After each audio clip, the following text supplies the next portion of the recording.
Приветствую всех, всем прекрасного времени суток. Сегодня мы с вами сделаем расклад на тему ресурсов. И решила я, значит, не выкладывать позиции, то есть обычные, привычные нам камешки, а решила я поработать на отдельных колодах. Ну, я знаю, что иногда люди думают о том, что когда я работаю на одной колоде, да, когда я откладываю, то есть выпали некоторые карты, и я их обратно не возвращаю в колоду, вот, что, а вдруг эти карты нужны были и другой позиции, да, вот, и в ограниченном количестве делаете расклад, неполная информация. На самом деле эти мысли меня тоже посещали тогда, когда я только обучалась Таро, мне все время интересовало, почему не кладут обратно карты в колоду. Но на самом деле это не столь принципиально, потому что информация, которая должна прийти, она придет. В колоде хоть все арканы, они самостоятельные, но не то чтобы информация дублируется во многих арканах, но суть есть. То есть, допустим, если мы говорим о каком-то начинании из великих арканов, у нас может, допустим, Солнце указывать на начинание, и Шут может указывать на начинание. Также на начинание может указывать аркан смерти.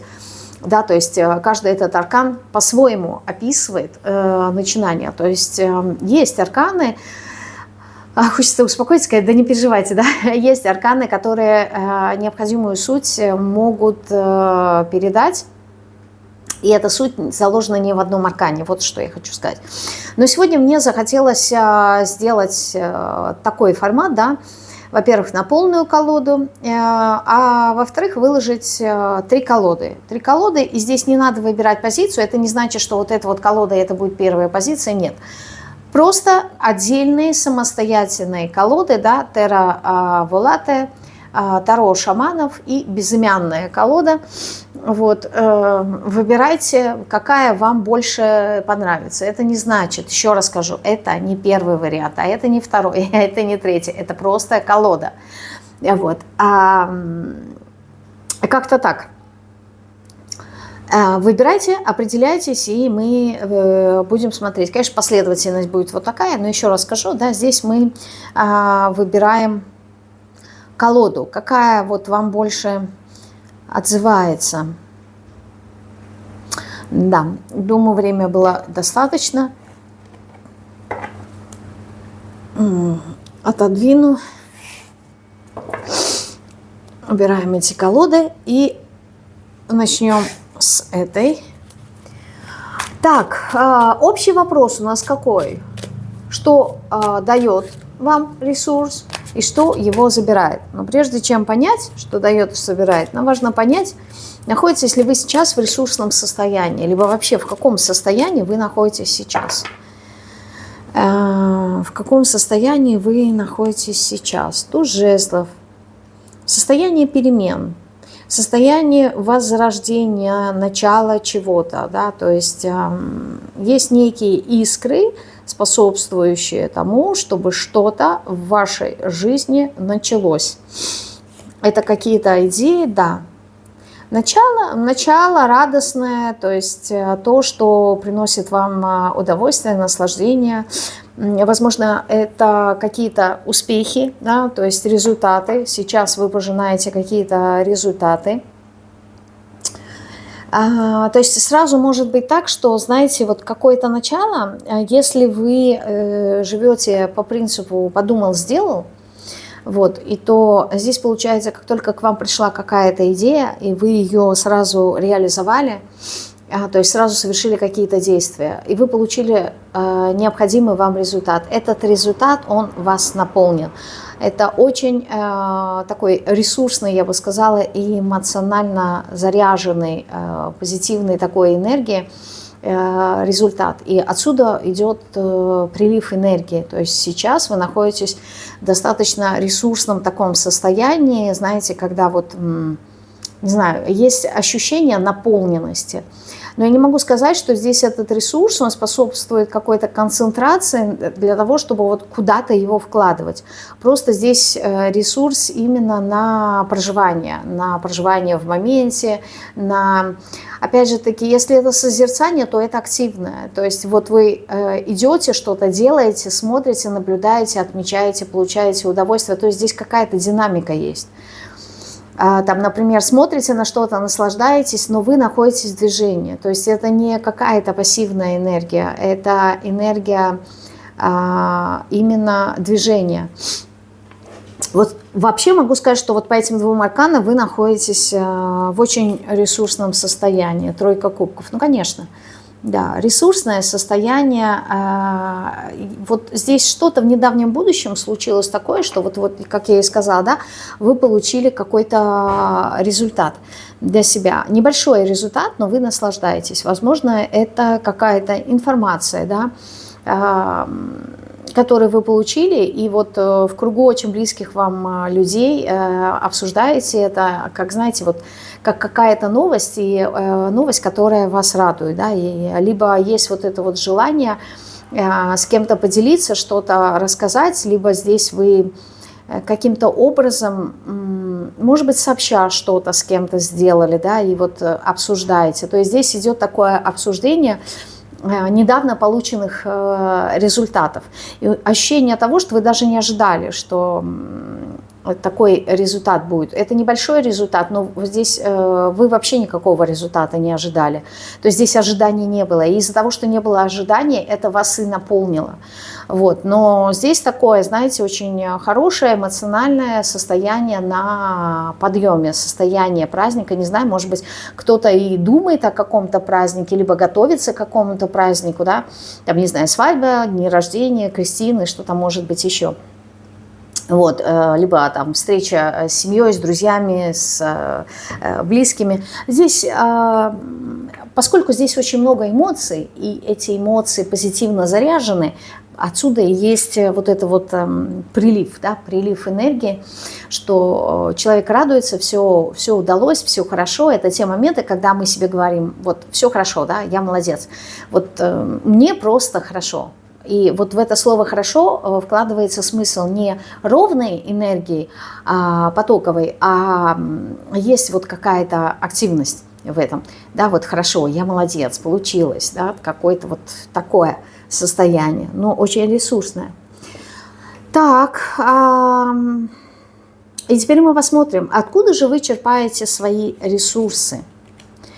Из перемен. Вообще черпаете ресурсы, я бы сказала, в тех моментах, во-первых, из вашего бессознательного. Во-вторых, в тех моментах, когда вы вот как раз-таки ощущаете вот это вот перерождение, да, когда вы чувствуете, что идет какое-то вот внутреннее ваше обновление, да, то есть, опять-таки, на уровне здесь все ощущение, не на уровне понимания, а вот ощущение, как будто бы, знаете,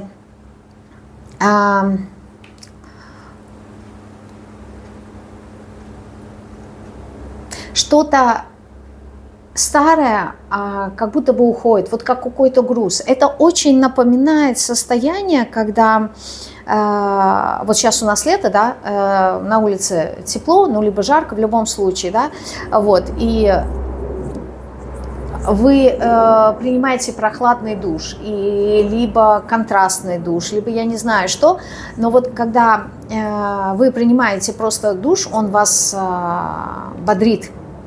И вот есть такое ощущение, что как будто бы я с себя смыла какую-то грязь, да, и грязь в контексте, ну, в данном случае метафорическая. И есть вот это вот ощущение обновления. Либо мне здесь показывают, знаете, человека, который где-то в горах, жарко, да, где-то в горах встретил водопад, и вот он стоит под этим водопадом, и вот ощущение очищения некого. И вот после этого очищения, возможно, это очищение от ваших каких-то негативных эмоций, либо негативных мыслей, либо каких-то блоков. Вот есть такое чувство свежести. Вот когда у вас внутри происходит вот это вот ощущение свежести, да, тогда у вас приходит как раз-таки вместе с этим и прилив энергии. То есть откуда вы черпаете ресурсы? Когда вы отказываетесь от чего-то старого, когда вы идете в ногу со временем, и если нужно меняться в чем-то, вы меняетесь. То есть вы не застреваете в прошлом, вы не держитесь за что-то прошлое. Также вот если на бытовом уровне, да, когда вы что-то выбрасываете, вы ощущаете прям прилив энергии. Либо разгрузили, там, я не знаю, свои шкафы, разгрузили какие-то потаенные какие-то такие места, то есть долгое время что-то хотели разобрать, причем здесь не обязательно что-то выбросить, а здесь может быть, знаете, как-то вот привести в порядок, разложить все по полочкам, разложить все по шкафчикам, все аккуратненько сложить. И вот как будто бы высвобождается в этом захламлении, высвобождается место, потому что все структурируется. И вот в освобожденном месте, да, пространстве попадает, вот, я не знаю, гуляет как ветер. Вот мне показывает, да, как будто бы такой легкий ветерок, потому что место есть, и есть где этому воздуху развернуться, свежему воздуху. И вот такое ощущение, что когда мы говорим, да, что-то проветрил.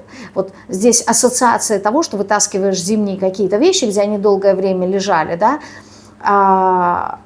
и проветрив их, там, я не знаю, на мороз, например, зимой, да, вытащили, а потом домой занесли. И вот пахнет вот этой вот свежестью, потому что вот это вот старое все ушло. Вот здесь какие-то такие энергии. То есть когда вы отказываетесь от чего-то старого, также когда вы что-то отрезаете, причем это бывает очень резко, но это не спонтанно, вы не спонтанный человек, вы не делаете таких телодвижений, когда, ну, хотя такое бывает, но очень редко. Как правило, вы принимаете решение, то есть это не на эмоциях принятое решение, да, это какое-то время, возможно, вы даете какие-то шансы, либо вы раздумываете, вы 7 раз отмеряете, и потом отрезаете. И здесь вот получается такое ощущение, вот когда вы приняли окончательное решение, когда уже нету каких-то сомнений, нету никаких колебаний, и вы взяли и что-то отрезали в своей жизни, тогда вы тоже черпаете ресурс.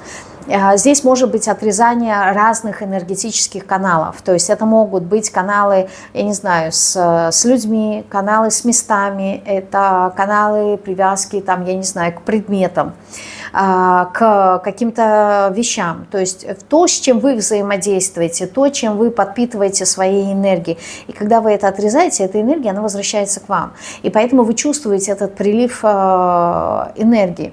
С другой стороны, когда какая-то кризисная ситуация, непонятная, долгое время не развивающаяся, подходит к концу, и вы понимаете, что все, конец. Здесь бывают такие моменты, поскольку это конец, это какой-то здесь затяжной, вы понимаете, что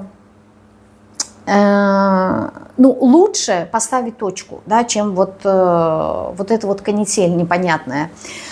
Вот, и из этого завершения, то есть из любого завершения вы черпаете энергию, и при любых трансформациях, то есть когда вы падаете, когда вы чувствуете, что вот вы как будто бы на дне, вы вынужденным путем сталкиваетесь сами с собой.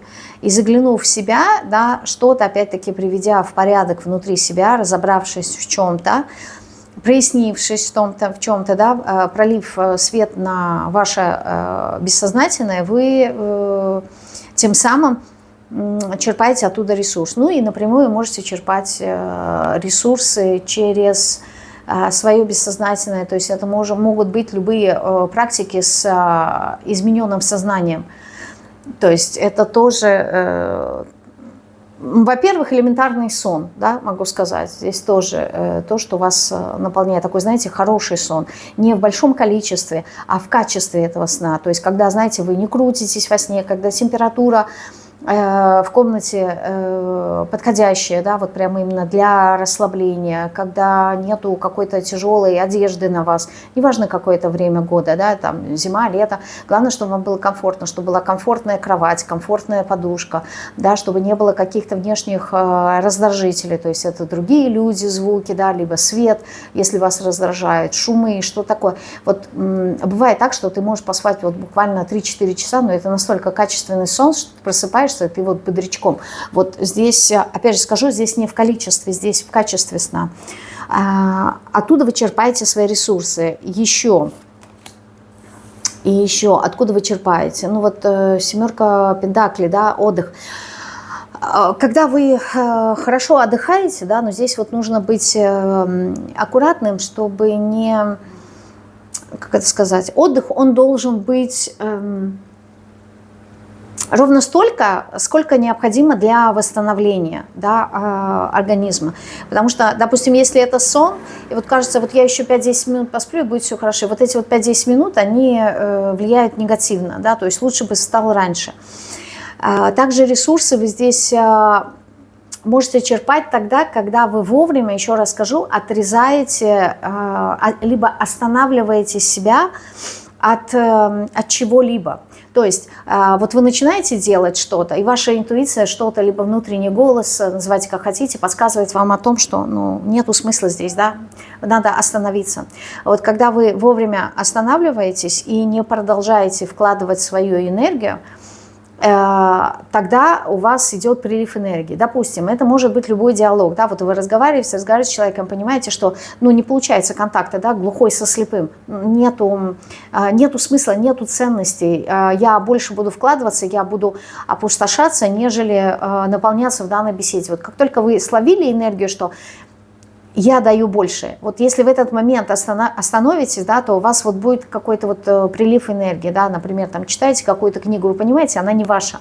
Либо смотрите какой-то фильм, да, начали смотреть, и вы понимаете, что, ну, нет, если я буду продолжать, ну, во-первых, мне не нравится, зачем я буду себя мучить, то есть вот вовремя остановиться, это важно. Почему? Потому что, возможно, есть здесь такое ощущение, что вот жалко, да, жалко. Ну, я там эту книгу купила, надо, значит, ее дочитать. Я этот фильм включила, ну, значит, надо посмотреть, да, я там начала в кого-то вкладываться, ну, надо довести до конца. Здесь проблема с концом. Очень важно, здесь вопрос времени у вас, да, ресурс для вас – это время. Вот вам надо его пересмотреть, вот это вот ваше восприятие времени. То есть что есть для вас на самом деле время, потому что это субъективное восприятие. Вот когда время вас действительно наполняет, то есть есть ощущение, что оно скоротечно, то есть оно очень быстро. Когда, например, смотрите хороший фильм, когда беседуете, когда, не знаю, как-то вот прогуливаетесь, такое ощущение, что вот очень быстро время бежит. Показатель того, что вы наполняете, что вам это нравится, это ваше. Когда есть вот это вот ощущение тягомотины, и субъективное восприятие, что время растянулось, что оно идет медленно, либо есть какие-то ожидания, да, вот это не совсем правильно, это забирает у вас ресурс. То есть ваш ресурс – это время. Вот подумайте, что значит для вас время. Как вы с ним взаимодействуете? Умеете ли вы взаимодействовать с временем? Здесь такие философские вопросы, но мне кажется, они приведут вас к неким новым инсайтам. Вот подумайте, здесь что-то про время идет. Вот на что, вот по одному аркану посмотрю, на что вам нужно взглянуть сейчас, вот именно в контексте времени, да, какую подсказку здесь дают. Касательно вот как раз аркан звезды, да, касательно ресурсов, вот, и время – это ресурс, вам нужно как ресурс его пересмотреть с одной стороны, а с другой стороны здесь есть какая-то вот немножко какое-то искаженное восприятие времени. Вот как-то не так вы смотрите, здесь есть какая-то иллюзорность, да, какая-то идеализация этого понятия. Вот подумайте, да, что-то здесь, как это еще может выглядеть? Вот, например, вы себе говорите, я этому делу отвожу столько времени, и как-то вот откладываю на потом, да, то есть вот этого делать не нужно. Я не знаю здесь, как вам объяснить по-другому, потому что здесь у каждого свои должны быть инсайты. Вот мне показывают просто вот как вектор, на что нужно посмотреть. Расскажи, а остальное пускай сами ищут. То есть вот что-то тут такое. Здесь у каждого свое будет. Очень много откладывайте на потом, да, вот я это потом сделаю. И вот в этом есть и иллюзорность, да, что значит вот это потом, почему мы откладываем. Ну, в общем, сейчас не в тему, но посмотрите туда, в этом направлении. Так, что или кто забирает? Кто или что забирает ваши ресурсы? Ну, страхи, однозначно. Страхи забирают ваши ресурсы. Они встают как некий такой фильтр на вашем пути именно ценности для вас. Когда вы преодолеваете здесь страхи, здесь опять-таки идет прилив энергии, да? Как я говорю неоднократно, всевозможные страхи – это блоки, зажимы. Когда вы боитесь, вы зажимаете себя. Если зажимаете, не пропускаете энергию. Нету удовольствия, нету наслаждения, вы не проживаете в моменте здесь и сейчас, только в расслабленном состоянии. Вот здесь, кстати, когда вы зажимаетесь, вы в этом состоянии не видите изобильность. И вот когда вам здесь, допустим, надо решить какие-то финансовые вопросы, да, либо какая-то очень сложная задача, мы, наоборот, как-то себя напрягаем для того, чтобы подумать, чтобы решить. А это как раз-таки есть ошибочная позиция. Почему? Потому что вот здесь страхи, да, я не знаю, что мне делать, я не знаю, как мне быть, я не могу найти выход и так далее. Вот эти все зажимы, они являются блоками. Вот когда надо что-то решить и принять решение именно сразу, вот в этот момент нужно научиться себя расслаблять. Вот насколько бы это ни казалось парадоксально, вот когда надо решить какую-то сложную задачу, вот в этот момент не нужно зажимать себя, не нужно бояться, а наоборот нужно максимально расслабиться.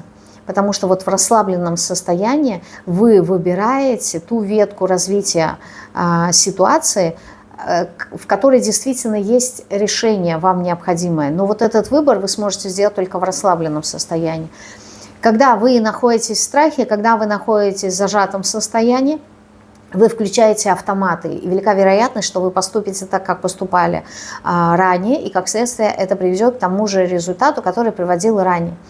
А вот когда вы расслабляетесь, вы находитесь в полном доверии, я ни о чем не беспокоюсь, я не переживаю, я нахожусь в расслабленном состоянии, в состоянии потоковости, и, как правило, либо сама собой ситуация разрешается, да, либо вам приходят очень правильные, верные ответы, потому что в состоянии расслабленности вы открыты.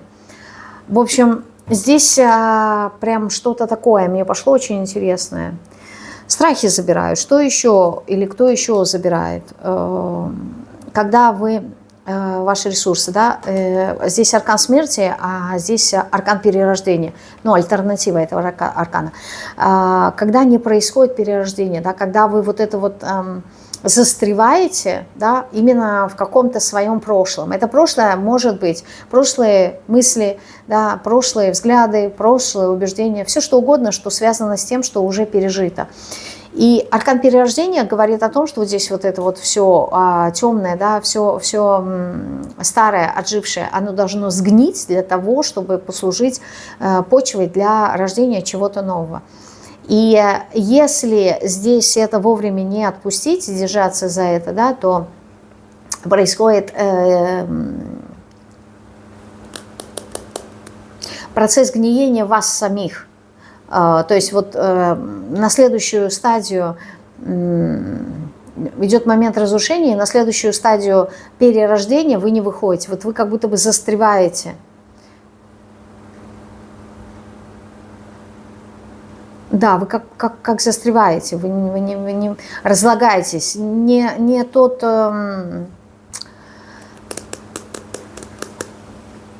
формат, не знаю, как по-другому здесь объяснить. То есть мне вот показывает, что вот вы вот здесь вот застреваете, да, то есть вместо того, чтобы переродиться, вот как-то двигаться дальше, да, вы погружаетесь, наоборот, вот в эту, ну, как удобрение, да, и не меняете форму. Нету здесь процесса перерождения. Здесь идет застревание. Вот вы когда застреваете именно в своих страхах, да, ну, то, что я сказала про финансы, да, причем это страхи могут касаться профессиональной сферы, ну и как следствие денег. А с другой стороны, здесь страхи могут быть связаны с тем, что очень долго запрягаете, да, что вот прям такое ощущение, что долго к чему-то готовитесь, там, я не знаю, может быть, размышляете, может, принимаете какие-то решения, и вот вы застреваете в этом состоянии, да, не двигаетесь дальше. Вот это может забирать у вас ресурс. Вот то, что я сказала, время, да, вот в данном случае для вас ресурсность, да, то, что забирает, либо то, что дает ресурс, это время. Время не в контексте того, что оно движется, а именно в контексте меры, понимания, вот сколько должно, да, сколько по времени я должна уделить этому внимания. То есть сам по себе анализ и подготовка к чему-либо, это хорошо, но когда она чрезмерно, да, когда есть вот какое-то застревание, оно уже идет в деградацию, в разрушение, понимаете? Здесь вот вовремя, это как тесто, да, вот вы его помяли, да, и поставили в сторонку, накрыли и поставили в сторонку, оно поднимается. Вот если вовремя его не открыть и начать месить, да, там, либо раскатывать, оно убежит. А если наоборот не додержать, да, то есть раньше его открыть, пока оно не поднялось вот столько, сколько нужно, то когда будете что-то выпекать, тесто опустится, оно будет таким тяжелым, грозным. То есть здесь нужно понимать время, да, время. Так, это была первая позиция. Мне кажется, я много наговорила. Так. Убираем первую позицию, даже не первую позицию, а первую колоду, извиняюсь, по привычке. Привычка нехорошее дело, на автомате, значит, сказала. Вот эту вот колоду возьму, я не знаю, кто. В принципе, да, я же сказала, позиции не важно. Так, вот эту колоду мы возьмем. И кто ее выбрал? Секунду, воды попью.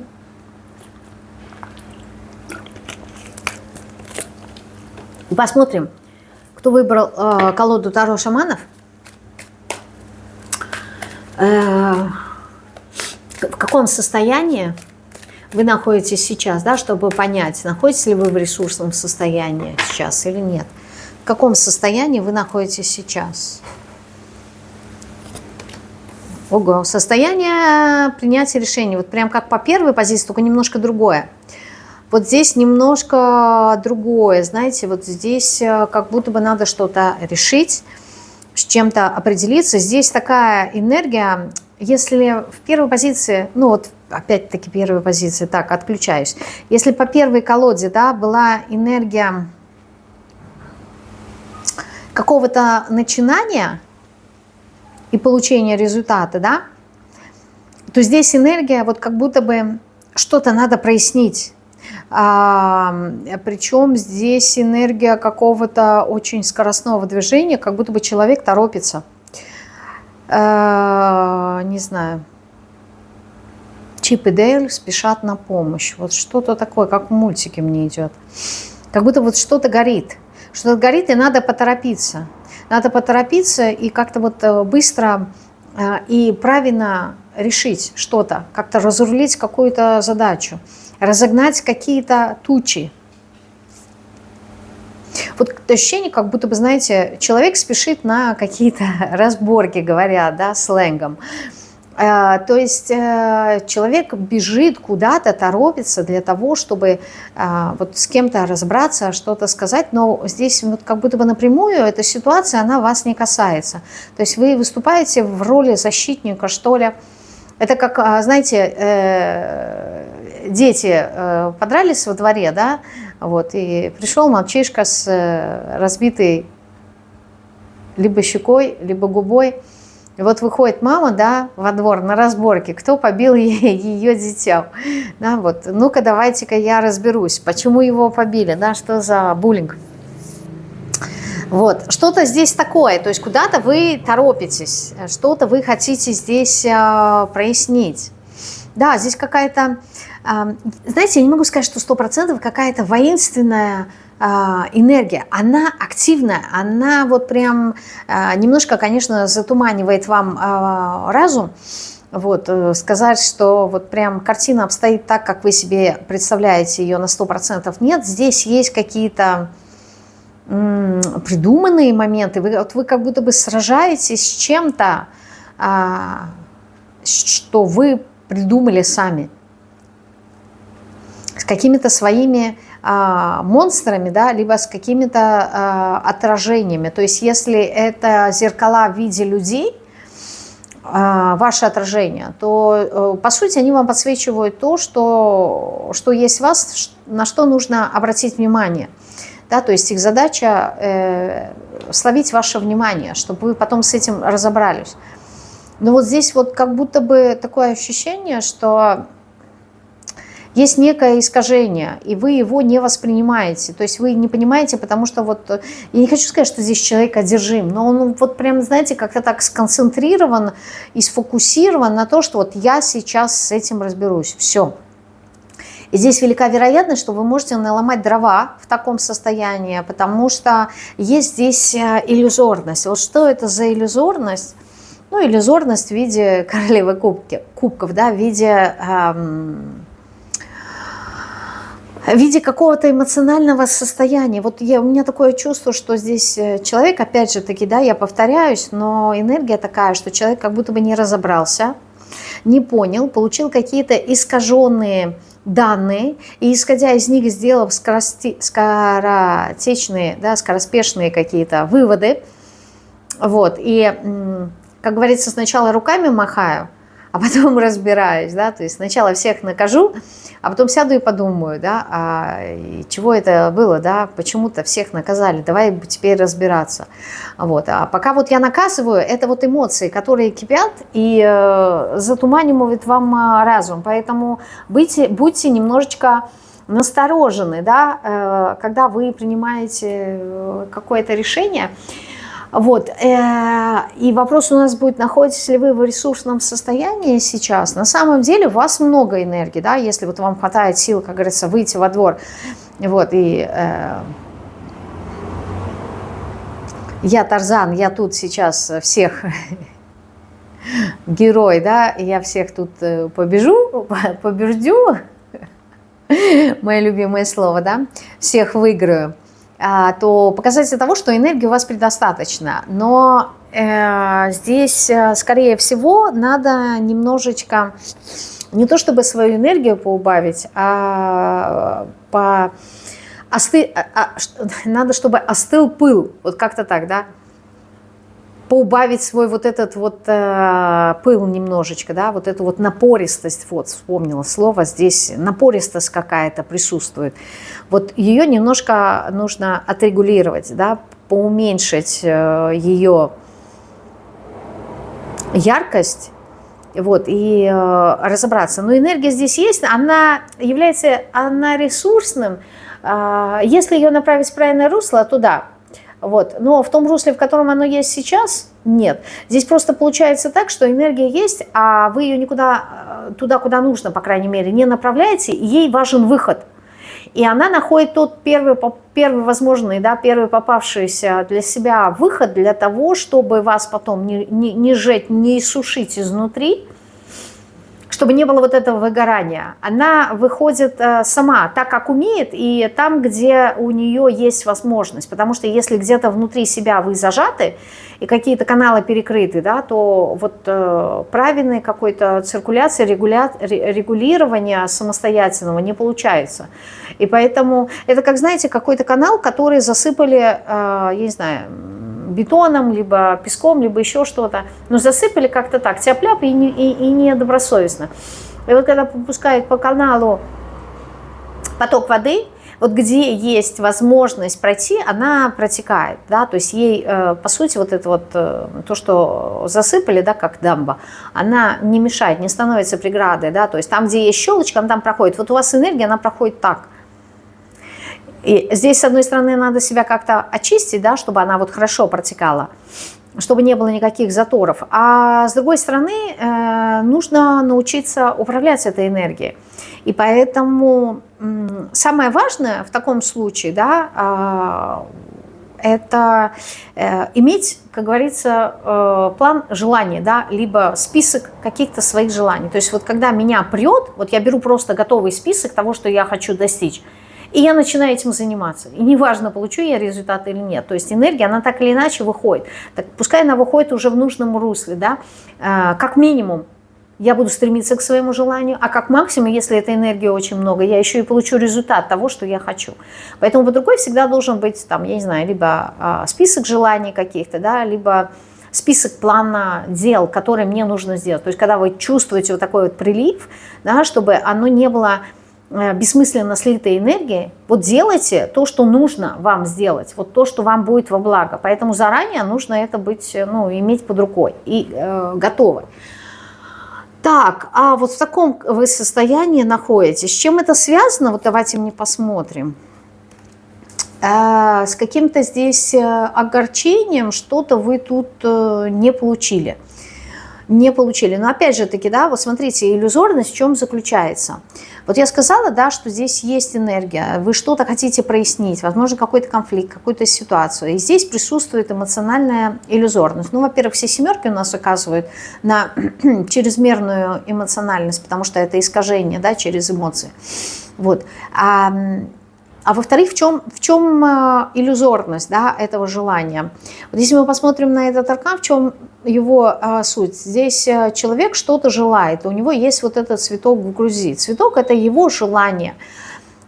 И он настолько сконцентрирован на своем собственном желании, что то, что ему необходимо, оно здесь выражено в виде духа, который стоит за его спиной. То есть, по сути, все, что он хочет получить, дух пришел ему дать. Но из-за того, что человек сконцентрирован на вот этом цветке, да, на своей сердечной чакре и смотрит именно внутрь себя, он не замечает, что его желание, оно по сути уже присутствует, понимаете? То есть дух пришел дать ему то, что он хочет, но он этого духа не замечает. Не замечает почему? Потому что он находится в позиции концентрации на своем каком-то болевом состоянии, да, неудовлетворения. То есть все его внимание, оно сконцентрировано на боли, на то, что ему причиняет дискомфорт. А что нужно? Нужно переключить свой фокус внимания на то, что ты хочешь, оно уже есть рядом с тобой. Но ты этого не видишь, потому что твои энергии, они низкочастотные. И в таком состоянии ты будешь замечать только то, что будет соответствовать вот этим низким частотам. В данном случае это боль, разочарование. И вот в этом и есть иллюзия вот этих карт, то, что они тут показывают. Что на самом деле то, что ты хочешь, оно есть. Просто надо развернуться, ну, то есть посмотреть в этом направлении. Да? Не смотреть себе, как говорится, под ноги, да? А, возможно, включить свое периферическое зрение и посмотреть, что, может быть, это есть что-то выше тебя, да? Либо сбоку, возможно, даже и сзади. Но для этого надо переключить внимание на то, что тебе надо, а не то, что у тебя сейчас есть, и субъективно ты это воспринимаешь как какую-то боль. Да? Вот то, что я говорила в Телеграме, по-моему, недавно, о том, что, и вот вам вот это нужно задуматься над этим моментом, да? Что если мы возьмем, что мир – это изобилие, и всего в мире достаточно, почему мы, не знаю, осознанно, неосознанно в мире дуальности дробим эту изобильность на какие-то частички, то есть мы ее не воспринимаем целиком, а наш ум, он дробит ее на какие-то пиксели, как я это называю, либо на какие-то пазлы, то есть вот это вот единение, оно дробится, да, оно разделяется. И разделяется на дуальность, то есть что изобильно и что, наоборот, находится в нищете, да, недостаток изобильности. И следующий момент, что мы делаем, мы из этого пространства изобилия и неизобилия, которое мы разделили, наш фокус внимания, как раз-таки вот как вот в этом случае, он фокусируется на недостатке, то, что мне не хватает. То есть здесь вопрос, почему в мире изобилия мы вычленяем, замечаем то, что нам не хватает, дефицит. Почему мы не обращаем внимания на то, что в достатке? Вот здесь смысл такой, и вот это связано с иллюзорностью вашего восприятия, да, что вот, как это сказать, вы так выбираете смотреть. Вот здесь по-другому надо пересмотреть. Вот в этом-то проблема. И сейчас ваше состояние, оно как раз-таки способствует этим переменам, потому что что-то новое зарождается. И вы понимаете, что есть энергия, есть потенциал, но, опять же таки, идете по старому сценарию через нищету, недостаток, дефицит и так далее. То есть настраиваете себя на такие волны и замечаете именно это. Хотя мир изобилен, но вы в мире изобилия умудряетесь делать акцент на дефицит. Не на то, чего много, на профицит, на изобилие, а того, чего не достает. То есть, во-первых, вы себя обманываете, что вам что-то не достает, ну, потому что если мир изобилен, почему я решила, что мне чего-то не хватает? Почему? Потому что тройка мечей, потому что мы привыкли страдать. А если я привыкла, ну здесь я говорю, какой-то сценарий проигрывается, и это вот иллюзорность, да, я сама придумала себе вот этого вот монстра, и я с ним сражаюсь, его нет, это ваша выдумка. Выдумка вот то, что причиняет вам боль. А почему вам это причиняет боль? Потому что вы выбираете все время боль. Так вам понятнее жить. Это программа, которая, не знаю, возможно, передавалась от родителей, социума и так далее, и так далее. Но мы никогда не задумываемся о том, что это иллюзия. В общем, это сейчас немножко философски, но кто привык к моим раскладам и знает, что они философские, он что-то для себя здесь поймет. Вот, кому откликается. Кому не откликается, я сказала ранее, да, что... менее такой философский формат, да, что то, что вы хотите, это уже рядом, вам нужно это заметить. В таком состоянии вы находитесь. Ресурсно ли оно? Отчасти да. Не ресурсно просто потому, что вы не замечаете этот ресурс, а замечаете отсутствие его. Откуда вы черпаете свои ресурсы? Откуда вы черпаете свои ресурсы? Ну, вы маг. Вы маг. Свои ресурсы вы можете черпать тогда, в том случае, когда вы используете свой разум. То есть, смотрите, как интересно, не включайте свои эмоции, а именно когда вы включаете свой разум, когда вы на чем-то сфокусированы, сконцентрированы, велика вероятность, вы не действуете хаотично, а соответствие плану, вы включаете свое созидание, и идете именно в этом направлении. То есть получается так, когда вы отключаете свои эмоции, включаете свою голову, велика вероятность, что вы получаете те результаты, которые вам необходимы. Когда вы включаете свои эмоции, вы получаете разочарование и страдания и боль. А это не есть ресурс. Откуда еще вы черпаете свои ресурсы? Шут и маг. Когда вы живете, именно вот здесь есть тонкая грань. Одно дело эмоции, а другое дело интуиция, доверие. Это разные вещи. Вот здесь в данном случае шут, да, это что-то очень такое более глубинное. Это состояние, когда, опять-таки, то состояние, когда вы видите не дефицит, а вы видите профицит. То есть шут, он идет по миру, да, с открытым сердцем. То есть он все, что есть, он принимает, он во всем найдет что-то хорошее, что-то полезное, что-то эффективное для себя. Он живет с верой в себя. Он живет с верой того света, который есть внутри него, вот ту вот божественную искру, которая есть. И он знает, что меня оберегает, да? Он знает, что есть какие-то силы, в данном случае, да, в виде собаки, что меня будут охранять. Со мной ничего плохого не случится, не может случиться. Да? То есть здесь вот какое-то такое состояние вашего сознания в полном доверии, да, в полном единении с миром.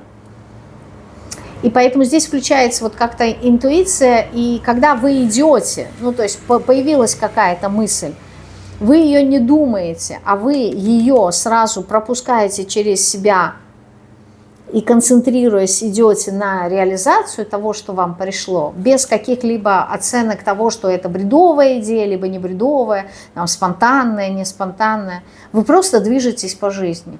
Вот это вот состояние для вас ресурсное, когда вас ничего не обременяет, когда вас ничего не ограничивает, не сдерживает, когда вы чувствуете внутреннюю свободу. А ограничивает вас что? Вот ваша иллюзорность, ваши эмоции, они вас ограничивают. Так, это то, что вам дает ресурсы. Прям маг, шут, это классно, здорово. И то, и другое черпает силы от первоисточника, да, из сферы Кетер. Только одна сила направлена на проживание ее, а другая как раз-таки на реализацию, да, заземление ее, наполнение этой силы в форму, да, обретение чего-то такого конкретного. Так, а что или кто забирает у вас ресурсы? Туз пентаклей. Перемены, да, забирают у вас ресурсы, причем перемены связаны либо с финансовой составляющей, либо с материей. Да, то есть интересно.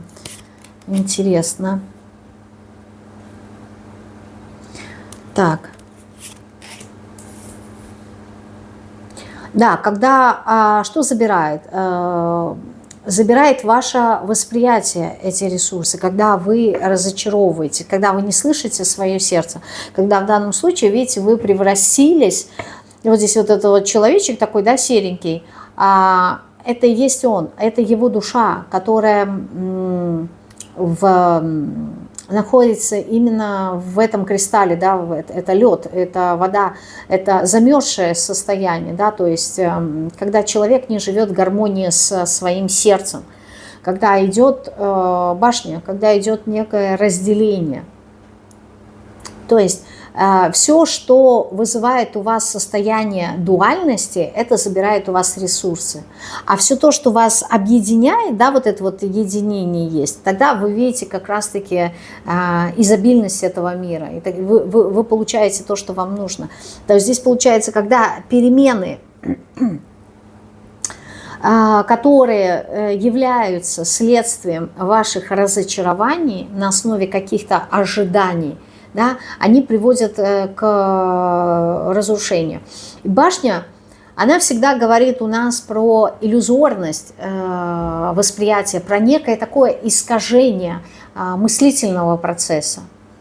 То есть, а здесь в данном случае искажение, у нас здесь тоже было аналогичная ситуация, только здесь придумывание, надумывание, а здесь искажение. Это неправильная интерпретация чего-либо, это неправильно, это ложное восприятие слова, это ложное восприятие какой-то информации. По причине чего? По причине какого-то разочарования. Да? То есть была какая-то ситуация, начало, был какой-то шанс. Я не знаю, что произошло с этим шансом. То ли вы не воспользовались, то ли вы неправильно его использовали, то ли неправильно его поняли. Но у вас было разочарование. И это разочарование приводит как раз-таки к башне. Приводит к тому, что вся эта ситуация воспринялась вами искаженно. То есть когда вы... И отсюда вот это вот непонимание, да? Что-то я не поняла. То есть одно, вот с чего мы и начали. С того, что мамочка, не разобравшись в ситуации, вот, увидела своего маленького сыночка с разбитой губой либо щекой, да, и побежала махать кулаками. Да. То есть сначала я буду сражаться, отстаивать, защищать своего сына, а потом буду разбирать, что да как. Вот. Это не есть ресурсное состояние, да? То есть здесь много искажений. Почему? В чем причина? Почему вот это забирает у вас энергию? Почему есть искажения? Потому что, знаете, недостаток навыка коммуникации в каком контексте? Восприятие именно разных взглядов на одну и ту же ситуацию. То есть здесь что может быть? Ну, здесь не хватает как будто бы, да, аркана справедливости. Что здесь может быть? Когда мы не можем принять мнение других людей, когда оно очень сильно разнится с нашим, либо когда мы не допускаем, что есть такой вариант, да, что, допустим, человек подумал вот в таком ракурсе, да, либо в таком направлении. Вам это кажется странным. То есть, как он мог так подумать? Да?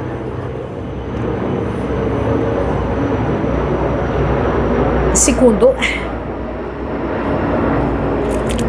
Самолет пролетит.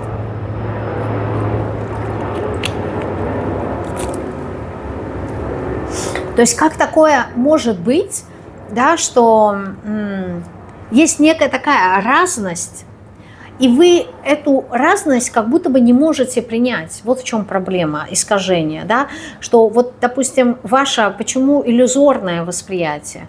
Потому что вам кажется, что если вы так думаете, то так думают и другие люди. Если вы так поступаете, то так будут поступать и другие люди.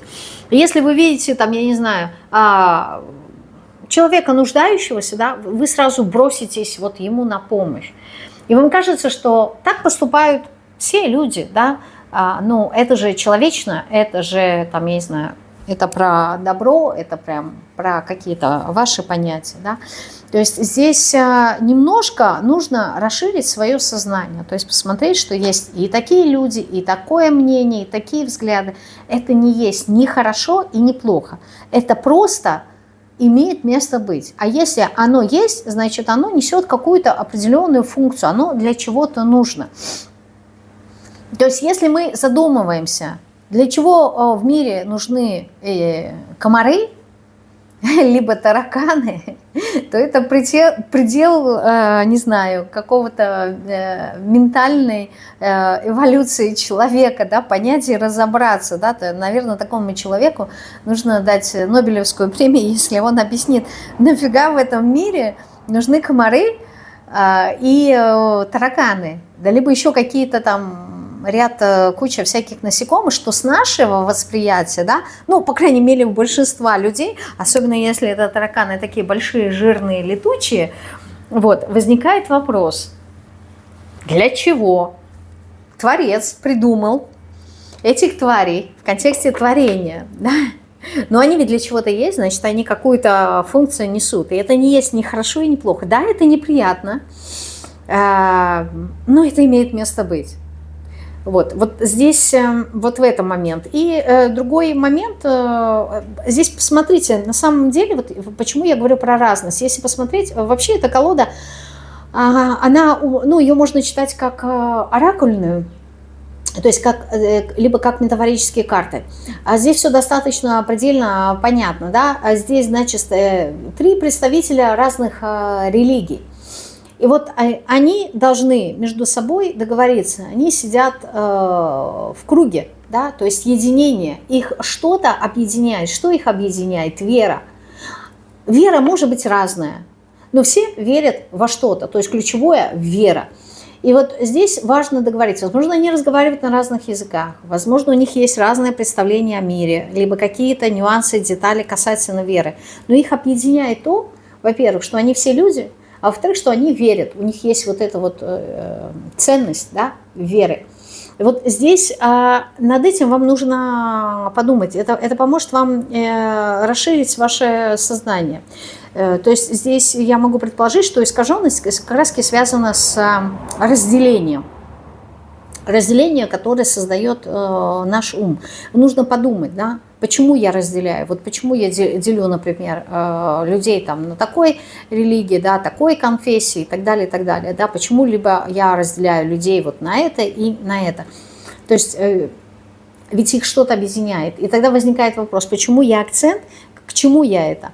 Акцент, как по-другому скажу, почему мы выбираем держать акцент внимания, то есть направлять свое лучшее внимание на разделение, что есть я и есть другой человек, есть такая религия и есть такая религия. Почему мы не выбираем смотреть, что их объединяет? Понимаете, о чем я? То есть, допустим, в беседе, почему мы говорим о том, что да, я согласен с тобой,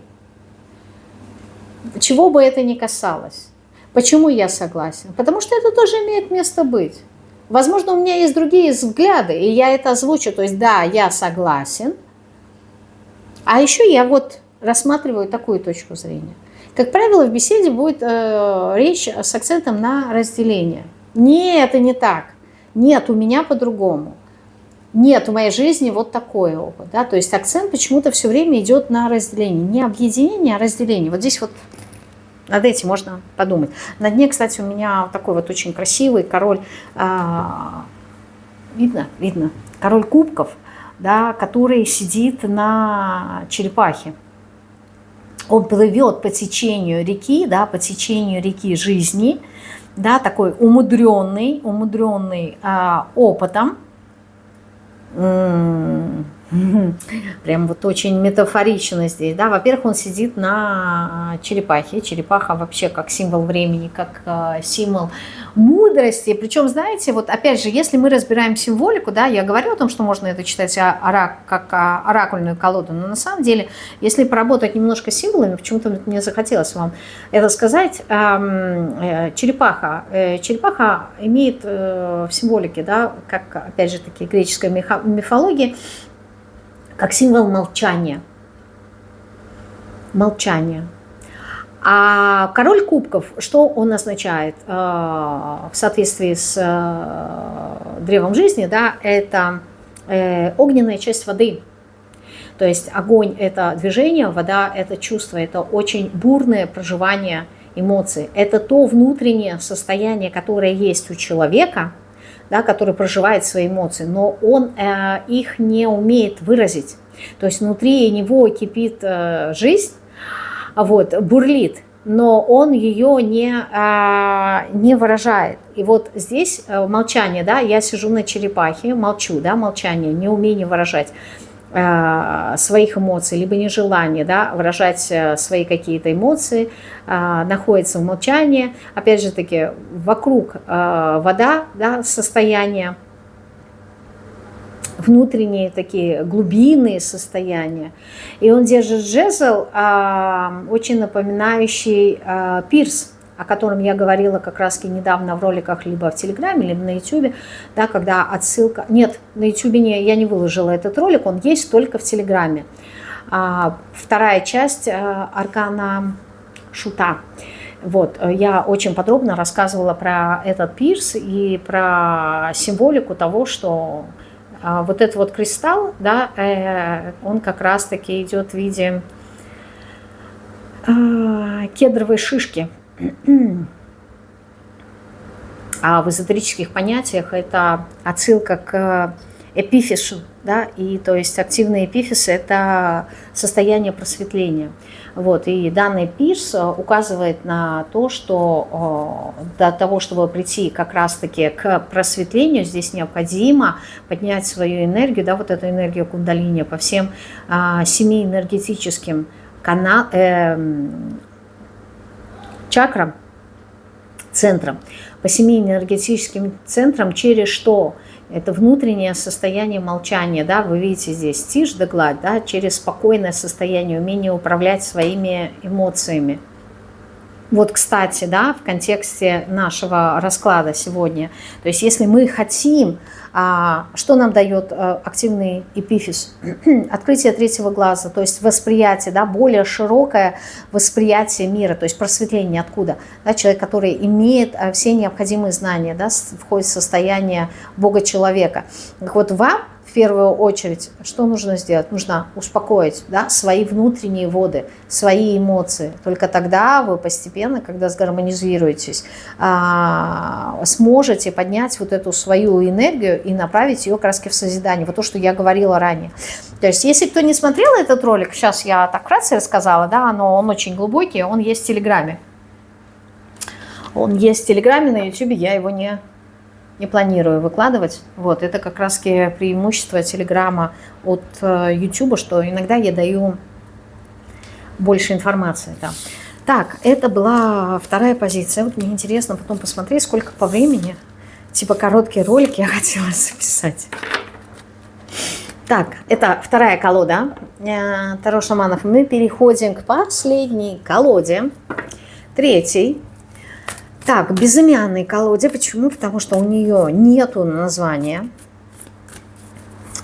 Нету названия. В каком состоянии, смотрим сначала, в каком состоянии, кто выбрал эту колоду, находитесь вы? В каком состоянии? Состояние Верховной Жрицы. Тишины. Тихо вокруг, тихо внутри. Состояние человека, который притаился, затих. Человек замолчал, да?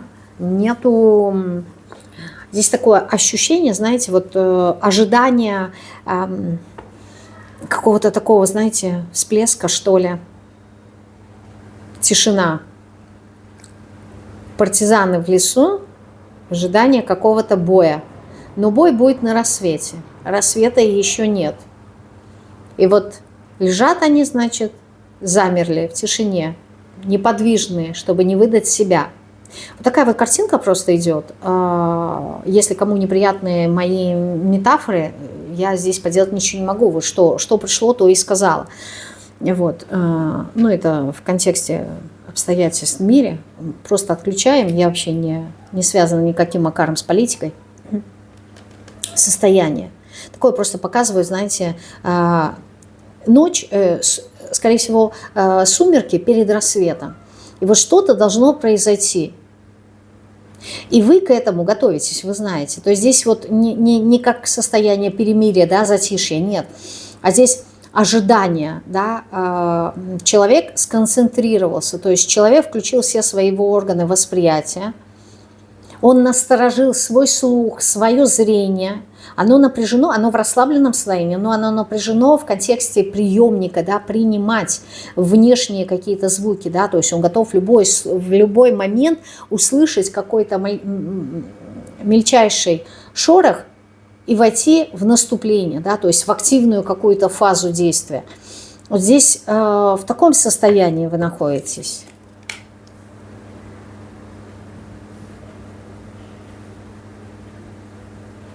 Ощущение того, что вроде бы вот есть некое такое разочарование, да, разочарование в том, что, ну, как небольшое выгорание, много чего попробовал, сейчас нету каких-то ресурсов, чтобы что-то менять, либо что-то делать, как будто бы меня не очень это устраивает.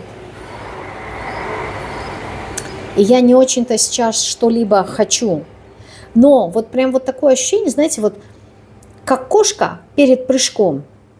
Она вроде бы не очень-то и хочет охотиться. Ей вроде бы не очень-то и надо сейчас что-то делать.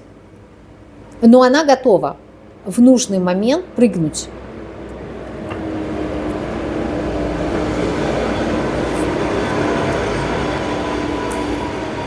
Да, Луна.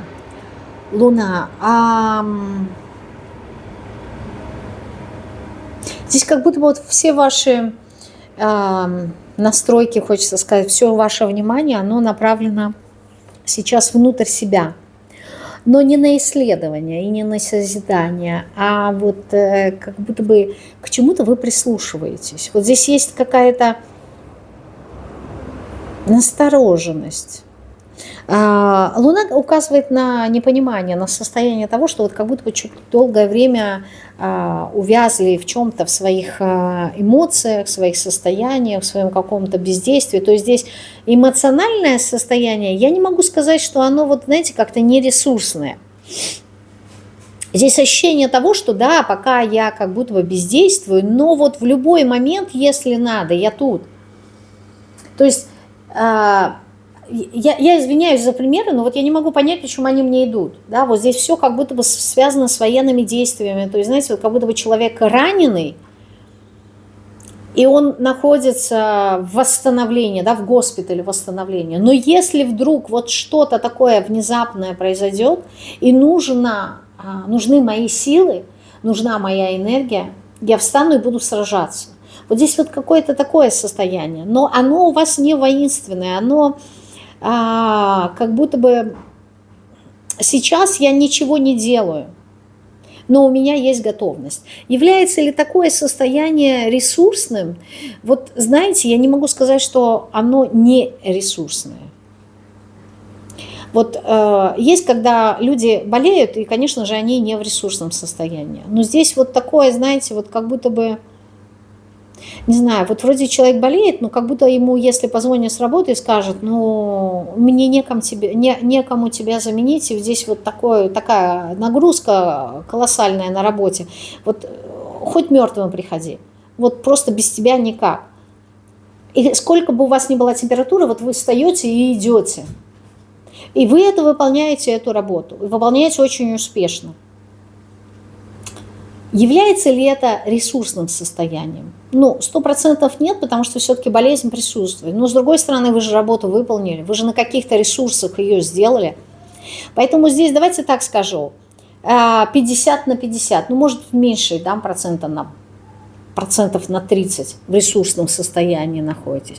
Почему такая вот настороженность? То есть чего вы ждете? Только какого-то подвоха? Вот чего вы ждете тут?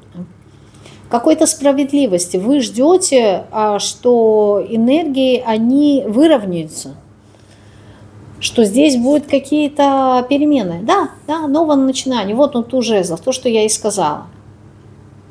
Да, туз жезлов. Новых перемен. Вы ждете, что вот по справедливости ситуация должна измениться, что что-то должно выровнять вот то состояние, в котором вы находитесь сейчас. И так оно и будет. Да? Эти перемены будут. Вам шанс, он будет дан вам. Вы это чувствуете и так. Вы это 100% и без меня знаете.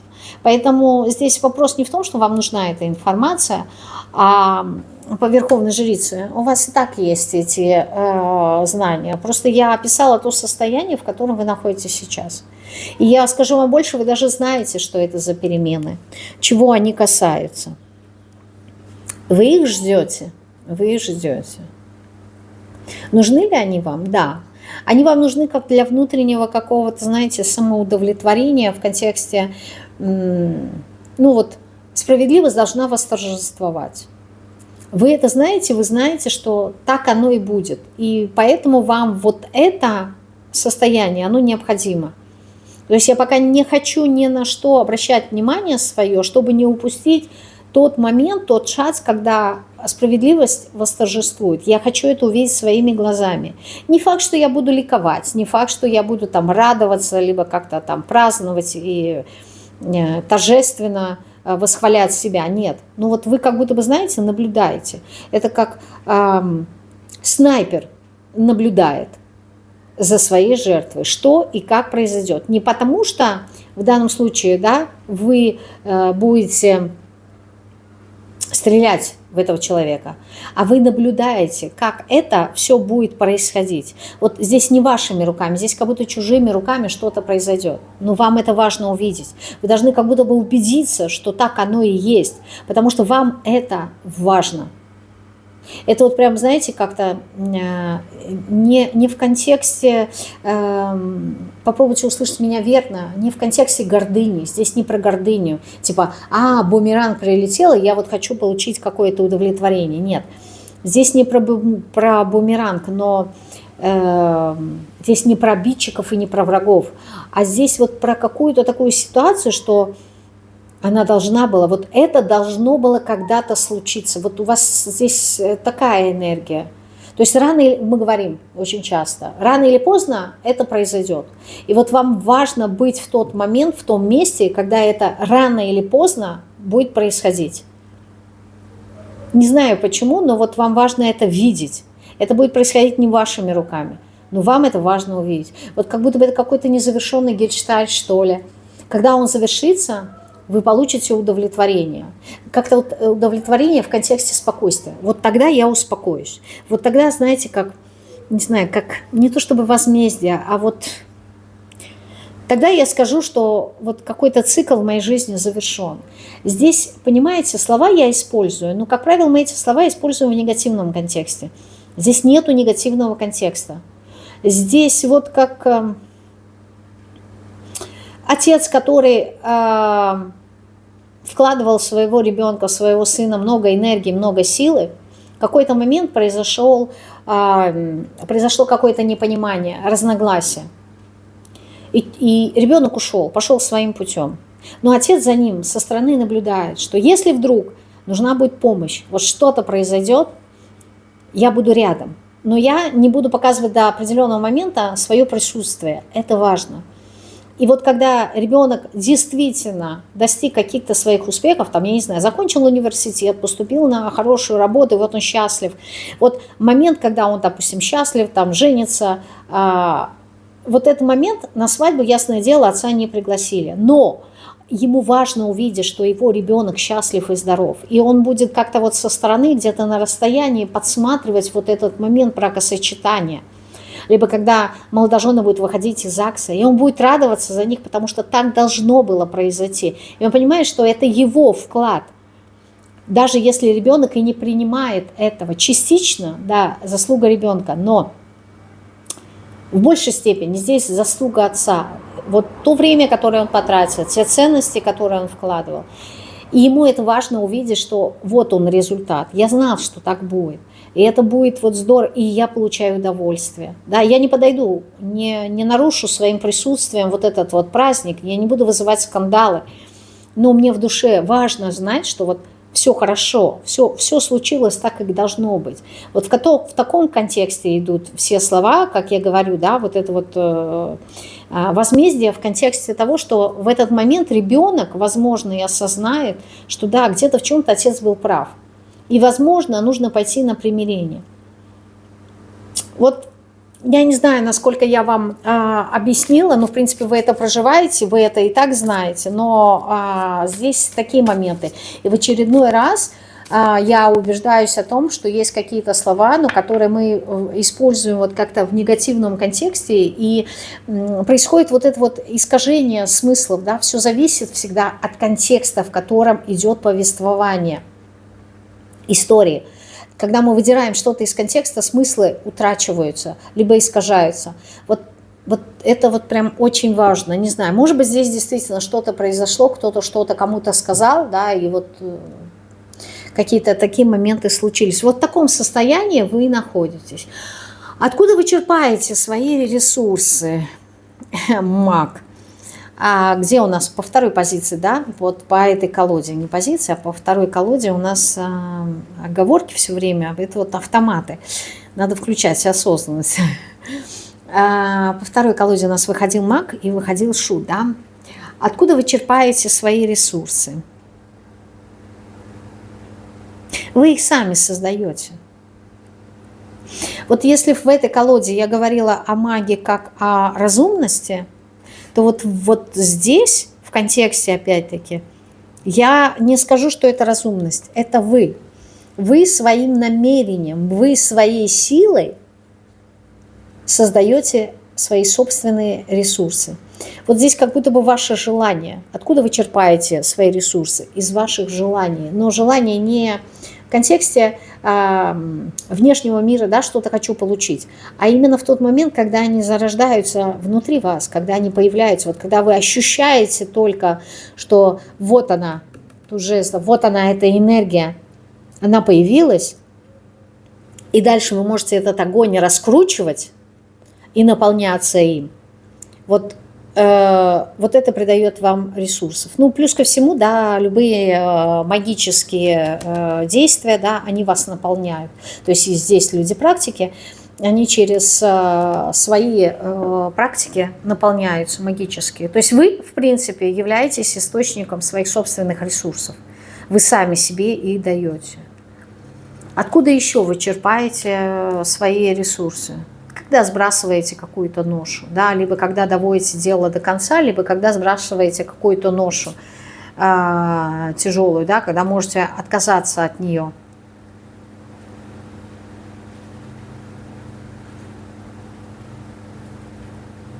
Здесь так интересно, мне показывают, допустим, если это практики, да, что когда вы отказываетесь от своей силы, вы чувствуете себя более ресурсным, но потом появляется какая-то ломка, и вас заново тянет туда.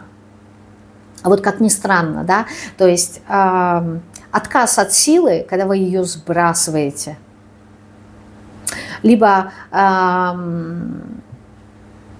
вы доходите до какого-то пикового состояния взаимодействия с силой. Здесь вот прям какой-то как экстаз идет. Это прям какое-то наслаждение такое, вот прям интересный момент. Да, с одной стороны, допустим, я отказываюсь от нее, а потом понимаю, что не могу. Вот это вот как моя внутренняя какая-то часть, что ли, и я снова к ней возвращаюсь.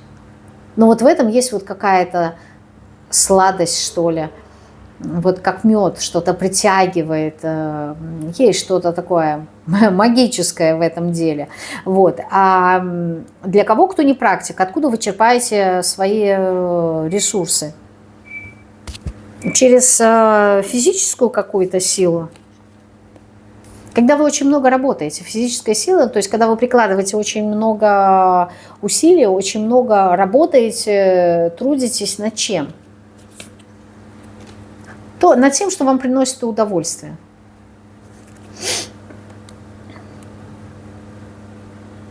Здесь акцент больше идет на процесс.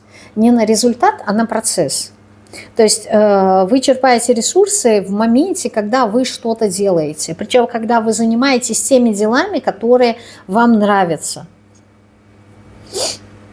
Вот вы прям здесь так интересно. От этого есть некая такая зависимость, да, вот кайф.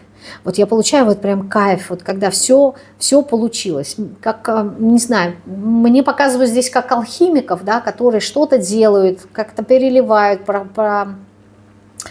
прогоняют там разные элементы и проходят разные стадии, все такое. Вот они получили то, что они хотели, либо они ожидают, что они получат нужный результат, но вот сам процесс, он настолько их вовлекает, они настолько сосредоточены, настолько сфокусированы, что они вот прям вот кайфуют от этого. Здесь ваша сила от удовольствия. И это удовольствие может быть либо от работы, либо от занятия там, магией, взаимодействия с силой, либо удовольствие к тому, к чему вы привязаны. То есть здесь завязка именно вот на эти состояния. Вот здесь какой-то, я не знаю, прям экстаз, прям вот такой, знаете, такой гомерический смех от того, что у меня получилось. Знаете, вот как мне показывают картинку какого-то там, я не знаю, императора, либо царя, такого, знаете, правителя, человека силы, человека мощи, вот который смеется. Но это вот какой-то такой устрашающий немножко смех, как джин из бутылки. Вот он ощущает свою силу, да, он в чем-то ограничен, он привязан к этому сосуду, но с другой стороны он понимает свою силу, свою мощь, свое влияние, и он от этого получает удовольствие. Вот здесь вот у вас вот какая-то такая энергия идет, вы получаете удовольствие, но это удовольствие, оно вот прям от какой-то деятельности, оно вот прям, знаете, как оргазмическое какое-то. Вот я здесь что-то такое ощущаю. То есть настолько работа, вот то, что вы делаете, она вас завлекает, что в каких-то моментах вы можете сами себе сказать, что, блин, какой я гений. Да? И это вот прям наполняет вас. Вот так интересно. Вот это дает вам ресурсы. Ну еще я посмотрю, мне просто интересно, что это за дьявол. Ну, когда вы к чему-то готовитесь, понимаете, когда вы как-то вот подготавливаете почву для чего-то, да, когда вот вы еще, знаете, ожидаете. Вот здесь вот это вот предвкушение чего-то, и оно такое сладострастное. Я говорила по оргазму, да, про любовь. Вот она, двойка кубков. Сладострастие такое, наслаждение, удовольствие, вот оно вот прям вас наполняет, реально наполняет. Что-то будет. Либо вообще состояние, если мы говорим о ресурсе, состояние любви, состояние гармонии. И вот эту вот гармонию вы когда вы чувствуете внутри себя силы, понимаете? Причем эта сила, опять же таки, это не в контексте только магии, а вообще ощущение человека, что вот я человек силы, я чувствую вот эту вот уверенность в себе, убежденность в себе, я прилив энергии, когда вот человек ощущает, да, мне море по колено, насколько это иллюзорно или нет, неважно, но вот это вот состояние, оно прям могущество какого-то, величия. Но здесь по-разному, здесь дуально проходит. Либо оно идет у меня вот как-то темноватым таким, скажем, оттенком, да, в контексте проявления значимости своей личности, опять же таки для себя. Либо когда вот опять же такой вот экстаз света, любви, вот этой вот мощи, но только это немножко другая энергия любви, она такой же силы, но она как-то вот другой значимости, что ли. Вот их даже нельзя сравнить, понимаете? Вот эту вот тьму и свет, ну невозможно. И они разные, абсолютно разные. Не потому что здесь разные только частоты, а это разное проживание. Это тоже сила, но она другая, она такая вот более вроде бы мягкая, обволакивающая, а с другой стороны она дает такой огромный потенциал, что вот знаете, вот ощущение, что на этой силе как будто бы ракета в космос могла летать. Вот это вот, но это не грубая мощь, это вот что-то, какая-то такая сила, связанная с мудростью, что ли, вот с пониманием, и это абсолютно разные силы, но вот проявление либо любви, либо дьявола в вашей жизни, и то, и другое наполняет вас прям колоссальным ресурсом. А если вы еще находитесь в позиции мага, когда умеете управлять, когда понимаете природу этой силы, когда знаете, как с ней взаимодействовать, как ее можно прокачивать, поднимать, наполнять, ну, в общем, взаимодействовать и расширять, это вообще, это вот прям, это другой уровень. Заметьте, да, верховная жрица, маг, дьявол. Окей, идем дальше. Что или кто забирает? Что или кто забирает ваш ресурс? Борьба. За что вы тут сражаетесь? Когда вам нужно принять какое-то решение, да, здесь человек, вот, либо вы защищаетесь от чего-то. Вот когда вы защищаете, причем из последних сил. А нет, здесь не 7 жезлов, это 9 жезлов. Кто или что забирает? Когда вы не принимаете решение.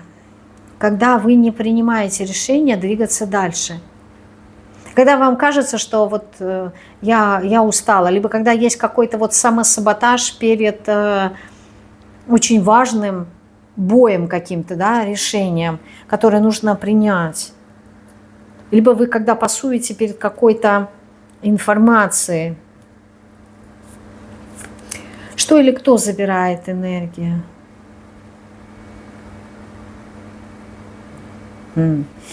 Умеренность, да? Здесь не про то, что когда вы не находитесь в балансе, здесь что-то другое, здесь какая-то другая энергия. Что забирает? Ну-ка, что-то я ее не могу понять. Шут. Что забирает?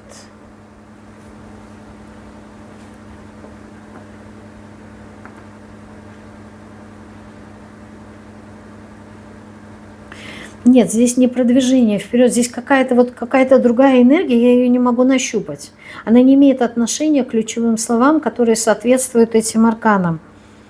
Здесь вот что-то другое показывает. Кто или что забирает вашу энергию? Сейчас, секунду, я попробую ощутить ее.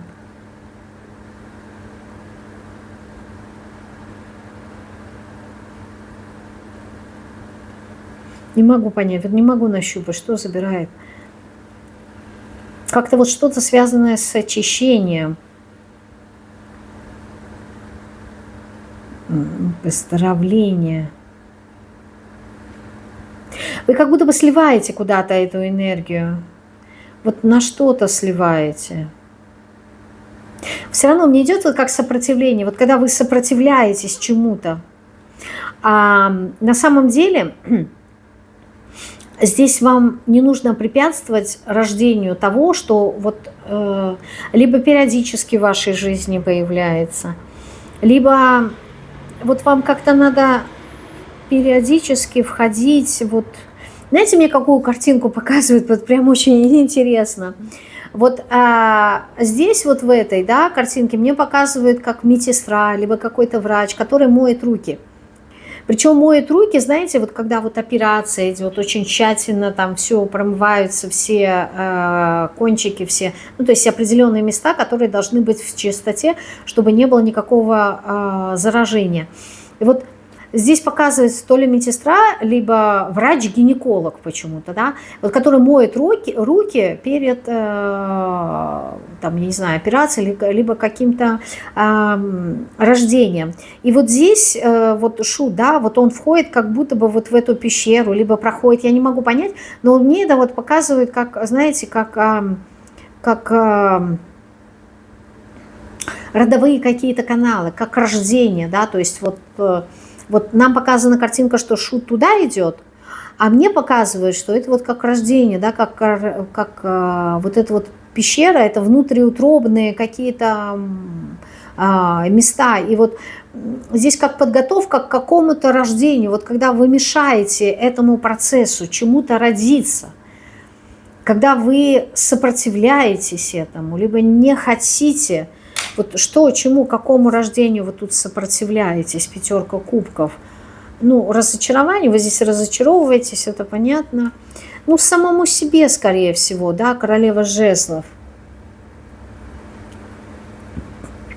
Когда вы мешаете своему проявлению во внешний мир, вот оно рождение, да, то есть когда я проявляюсь в этом мире, когда я рождаюсь в этом мире, когда я заявляю о себе в этом мире, вот этому вы сопротивляетесь.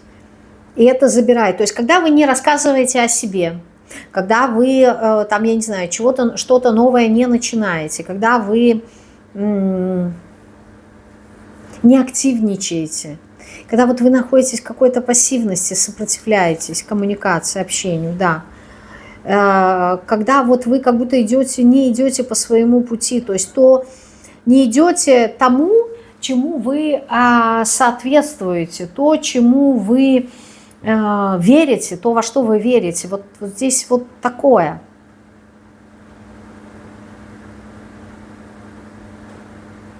Как будто когда вы не транслируете какие-то знания в этот мир, когда вы не передаете какую-то истину,